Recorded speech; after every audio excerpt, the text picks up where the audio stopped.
चेन्नई की उस गर्म रात में हजारों लोग सड़क पर थे, किसी फिल्म के प्रीमियर के लिए नहीं, बल्कि एक ऐसे आदमी की एक झलक पाने के लिए जो अब सिर्फ सुपरस्टार नहीं रहा था। मंच पर जैसे ही विजय आए, भीड़ से आवाज गूंजी, अगला मुख्यमंत्री विजय। उस पल शायद किसी ने नहीं सोचा था कि यह नारा कुछ ही महीनों में तमिलनाडु की सबसे बड़ी राजनीतिक सच्चाई बन जाएगा। 2026 के तमिलनाडु विधानसभा चुनाव ने पूरे देश को चौंका दिया। 234 सीटों वाली विधानसभा में विजय की पार्टी टीवीके यानी तमिलगा वेत्री कशगम ने 118 सीटें जीतकर पूर्ण बहुमत हासिल कर लिया। सत्ताधारी डीएमके 72 सीटों पर सिमट गई। एआईएडीएमके को 28 सीटें मिलीं, जबकि बीजेपी गठबंधन सिर्फ 12 सीटों तक सीमित रह गया। ये सिर्फ चुनावी हार जीत नहीं थी, ये तमिलनाडु की राजनीति में एक नए युग की शुरुआत थी। लेकिन सवाल था, आखिर विजय ने ऐसा क्या किया जो दशकों से जमी राजनीतिक पार्टियां अचानक कमजोर पड़ गईं? असल कहानी फिल्मों से शुरू हुई। विजय की फिल्मों में बेरोजगारी, भ्रष्टाचार, शिक्षा माफिया और राजनीतिक सिस्टम पर लगातार तीखे संदेश दिखाई देने लगे।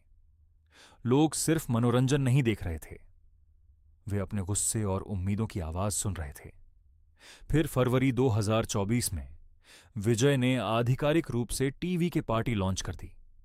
उसी दिन राजनीतिक गलियारों में हलचल मच गई, क्योंकि जयललिता और करुणानिधि के बाद पहली बार कोई नया चेहरा जनता के बीच इतनी तेजी से लोकप्रिय हो रहा था।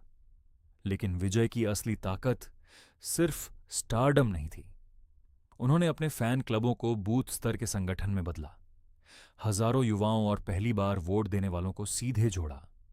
उनकी रैलियों में सिर्फ फिल्मी फैंस नहीं, बल्कि बेरोजगार युवा, मध्यम वर्ग और सिस्टम से नाराज आम लोग भी आने लगे। धीरे धीरे यह चुनाव नेताओं और अभिनेता की लड़ाई नहीं रहा, बल्कि पुरानी राजनीति बनाम नई उम्मीद की लड़ाई बन गया। और फिर वो ऐतिहासिक दिन आने वाला है जब राजभवन में विजय ने तमिलनाडु के मुख्यमंत्री पद की शपथ लेंगे।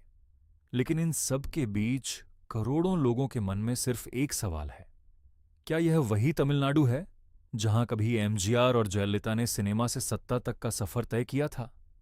इतिहास जैसे खुद को दोहरा रहा है, लेकिन इस बार कहानी और भी बड़ी है, क्योंकि तमिलनाडु में जब भी जनता ने किसी अभिनेता को सत्ता दी है, उसने सिर्फ सरकार नहीं बदली, उसने राजनीति की पूरी दिशा बदल दी है।